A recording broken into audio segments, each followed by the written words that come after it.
నాగేశ్వర్ గారు, ఇంకొక interesting point, ప్రస్తుతం ఫామ్ హౌస్లో కేసీఆర్తో కేటీఆర్, హరీష్ రావు ఇద్దరు కూడా భేటీ అయ్యారు.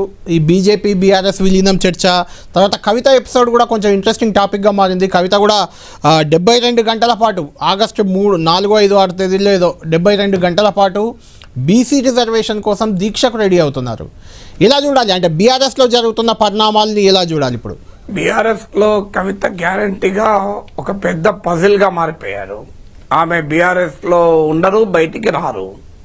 ఆమె ఏం చేయదలుచుకుంది ఎవరికి అర్థం కాదు. ఆమె బీజేపీ అసలు ఈ విలీనము పొత్తు అనే అంశాన్ని తాజాగా లేవనెత్తిందే కవిత లేఖ. సో బీఆర్ఎస్ బీజేపీతో పొత్తు పెట్టుకోవడాన్ని బండి సంజయ్ కూడా కవిత పైన కేసులు ఎత్తేస్తే విలీనం చేస్తానని కేటీఆర్ చెప్పాడు. సీఎం రమేష్ దానికి సబూతి గవాయి అని చెప్పి సాక్షి అని చెప్పి బండి సంజయ్ కూడా చెప్పింది. సో అందువల్ల బీఆర్ఎస్ ఏంటంటే మీకు ఆఫ్టర్ అసెంబ్లీ ఎన్నికల తర్వాత లోక్సభ ఎన్నికల వరకు ఓటింగ్ మరింతగా తగ్గింది. పార్టీగా బాగా బలహీనపడుతుందనుకున్న సమయంలో వ్యూహాత్మకంగా బీఆర్ఎస్ అపోజిషన్ స్పేస్ లో బీజేపీని కన్నా ముందుకొచ్చింది. At least perception. ఎన్నికలు జరగలే గనక మనం ఖచ్చితంగా ఎవరి ఓట్లు ఎంత అని చెప్పలేము. కానీ ఒక పబ్లిక్ పర్సెప్షన్ లో మాత్రం ప్రిన్సిపల్ అపోజిషన్ స్పేస్ లో బీజేపీ కన్నా బీఆర్ఎస్ ముందుంది. రాజకీయాల్లో ఎలా ఉంటుందంటే ఏ పార్టీ ప్రిన్సిపల్ అపోజిషన్ స్పేస్ లో ముందుంటే అధికార పార్టీ పట్ల ఉన్న వ్యతిరేకత వాళ్ళకు ఉపయోగపడుతుంది. మీకు బీజేపీ ముందున్న కేసీఆర్ మీద వ్యతిరేకత మొదట్లో బీజేపీకి ఉపయోగపడి తర్వాత కాంగ్రెస్ కు ఉపయోగపడేది మనం చూసాం కదా. సో అందువల్ల ఇప్పుడు బీజేపీ కాంగ్రెస్ రెండు పార్టీలకి ఏంటంటే బీఆర్ఎస్ ను లేదు, బీఆర్ఎస్ కంత సీన్ లేదు, బీఆర్ఎస్ ఏమీ లేదు అని బీజేపీ చెప్పదలుచుకుంది. సో బీజేపీ బీఆర్ఎస్ ఒక్కటే అని కాంగ్రెస్ చెప్పదలుచుకుంది. సో అందువల్ల ఆ ఎత్తుగడలో అటు కాంగ్రెస్ కు ఇటు బీజేపీకి కూడా బీఆర్ఎస్ టార్గెట్ అవుతోంది. ఎక్స్టర్నల్ గా టార్గెట్ అవుతున్న సమయంలో ఆ పార్టీలో ఉన్న ఇంటర్నల్ సమస్య అంటే ఎక్స్టర్నల్ ఒక్కటే ఉంటే ఎదుర్కోవచ్చు, ఇంటర్నల్ కూడా తయారైంది. ఇంటర్నల్ కూడా తయారయ్యే వరకు కవిత రివోల్ట్ కావచ్చు, ఈ కేసుల గోల కావచ్చు, ఎందుకంటే ఆఫ్ ద కెమెరాలు ఏమేమి మాట్లాడుకున్నారో నాయకులు అవన్నీ బయటికి తీసే వ్యవహారాలు కావచ్చు, ఇవన్నీ కూడా ముందుకు వస్తున్నాయి. ఇప్పుడు రాజకీయ నాయకులు ఒకప్పటిలాగా మొబైల్ ఫోన్లలో మాట్లాడతలేరు. మీరు భయపడుతున్నారు ఎక్కడ రికార్డు చేస్తారు, వాట్సాప్ లో కూడా కమ్యూనికేట్ చేస్తలేరు, అది కూడా ఎక్కడ డీక్రిప్ట్ అవుతుందో అని. మీకు అంతా మీకు చాలా జాగ్రత్త పడుతున్నారు. అయితే ఫేస్ టైమ్ లో మాత్రమే మాట్లాడుతున్నారు, అంత ఫేస్ టైమ్ లో మాట్లాడుతున్నారు. ఐఫోన్లు ఉంటాయి కనుక ఇక ముందు అది కూడా ఇక ముందు కలిసి మాట్లాడడానికి కూడా భయపడతారు. ఎందుకంటే కలిసి మాట్లాడినా కూడా ఎవరు రికార్డ్ చేస్తున్నాడు, ఏ రూమ్ లో ఏ రికార్డింగ్ ఇన్స్ట్రుమెంట్ ఉందో వెనకెరక, ఎవరు స్పై కెమెరాలు పెడుతున్నారో, ఎవరి దగ్గర ఏమున్నాయో తెలియదు. సో అందుకంటే ఇప్పుడు సీసీటీవీ ఫుటేజ్లు, ఇప్పుడు కేటీఆర్ బహుశా సీఎం రమేష్ ఇంటికి వెళ్తే వెళ్ళొచ్చు, ఒకరింటికోరు వెళ్ళడం పెద్ద ఆశ్చర్యం ఏం లేదు కదా. కానీ అది సరిపోతుంది కదా, చూడు మా ఇంటికి వచ్చాడు ఇంకో అని సీసీటీవీ ఫుటేజ్ బయట పెడితే తెలుగుదేశం నాయకు అన్న గతంలో ఉండి ఇప్పుడు బీజేపీలో ఉండి చంద్రబాబు నాయుడుకు సన్నిహితుడుగా ఇప్పటికీ పేరున్న సీఎం రమేష్ దగ్గరికి కేటీఆర్ ఇంటికి ఎందుకు వెళ్ళాడు అనే క్వశ్చన్ ముందుకు వస్తుంది. పెళ్లిళ్ళ కలిసి పక్కనకు జరిగి మాట్లాడుకుంటేనే రకరకాల ఊహాగానాలు వస్తున్న రోజుల్లో.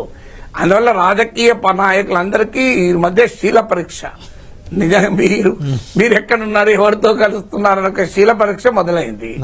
సో అందువల్ల రాబోయే ఇప్పుడు మీరు ఆఖరి చూడండి, నేను బ్రెయిన్ మ్యాపింగ్ కు రెడీ, నేను దానికి రెడీ, దీనికి ready, live detector test ready అనే దశ కూడా వస్తాయి రాజకీయాలు. కానీ ప్రజలు ఇవి ఏవి సీరియస్ గా తీసుకుంటారని అనుకోను. ప్రజలు లీస్ట్ అయినా బీఆర్ఎస్ ఎందుకు బీజేపీలో విలీనం చేస్తారు, అదే జరిగితే సర్ప్రైజింగ్.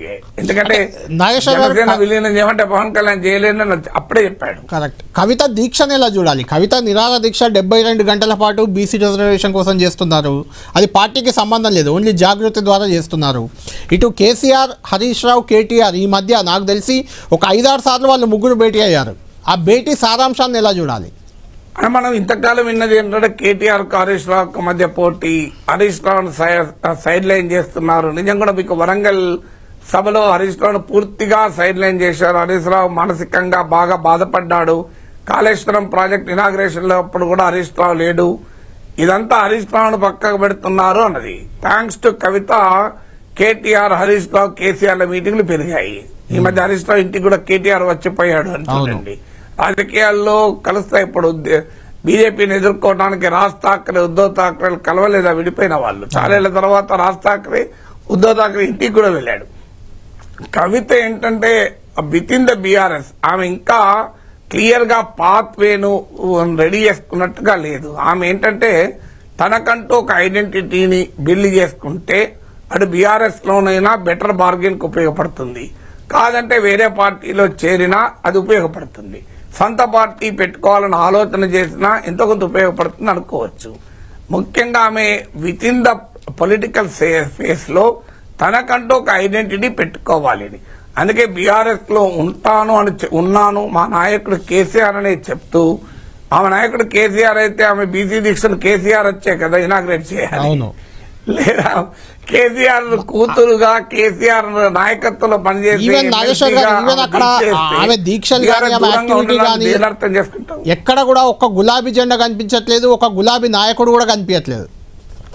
గులాబీ జెండాలు నాయకులు కాదు, కేసీఆర్ కటౌట్ ఉందా మొదలు చెప్పాలి, అది కూడా లేదు. గమనించలేదు, మీరు చెప్పాలి ఉన్నదా ఎక్కడ ఒక్క దగ్గర కేసీఆర్ కనిపించారు దీక్షలో వెనకాల కేసీఆర్ కటౌట్. అంటే ఇప్పుడు రేపు బీసీ దీక్షలో ఆమె కేసీఆర్ కటౌట్ పెట్టుకునే చేస్తుందా లేదా చూడాలి. అంటే ఇప్పుడు అలాగే ఉంటుంది. రాజాసింగ్ నేను ఇప్పటికీ మోడీకి భక్తున్నే, మోడీకి విధేయున్నే, నేను హిందుత్వవాదినే, నేను కాషాయ జెండానే, కానీ బీజేపీలో రాజీనామా చేస్తున్నా అంటున్నాడు కదా. సో అందువల్ల బీజేపీలో రాజాసింగ్, బీఆర్ఎస్ లో కవిత, ఇలా పాలిటిక్స్ లో కొత్త కొత్త ట్రెండ్స్ మనకు కనబడుతున్నాయి.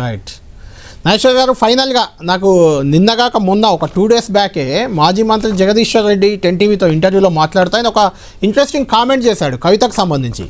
కవిత వ్యవహారాన్ని మీరు ఎలా చూస్తున్నారు అంటే, బీఆర్ఎస్లో ఉంటే ఆమె ఒక ఎమ్మెల్సీ, బయటకు పోతే అది కూడా కాదు అన్నాడు. దాన్ని ఎలా చూడాలి? ఆ కామెంట్లో ఎంత మీనింగ్ ఉంది, దాన్ని ఎలా చూడాలి? ఎందుకంటే జగదీశ్వర్ రెడ్డి కేసీఆర్కి అత్యంత సన్నిహితుడు, మీకు కూడా తెలుసు అది. అంటే ఆయన జగదీశ్వర్ రెడ్డి కేసీఆర్ కి అత్యంత సన్నిహితుడు. కేసీఆర్ కున్న పట్టుమని 10 మంది సన్నిహితుల్లో ఖచ్చితంగా టాప్ లో ఉండే నాయకుడు, అందులో అనుమానం లేదు. కానీ జగదీశ్వర్ రెడ్డి కేసీఆర్ భవిష్యత్తు, కవిత భవిష్యత్తు గురించి నిర్ణయించగలిగే నాయకుడు జగదీశ్వర్ రెడ్డి. అందువల్ల బీఆర్ఎస్ లో ఉంటే ఎమ్మెల్సీ, బయటికి వెళ్తే ఏమవుతారు ఎవరు చెప్పగలుగుతారు? ఆమె అవుతుందని నేను అనడం లేదు, కానీ చరిత్రలో మనం ఎవరిని అట్లా కొట్టిపారేలేము. మీకు కాంగ్రెస్ లో ఉంటే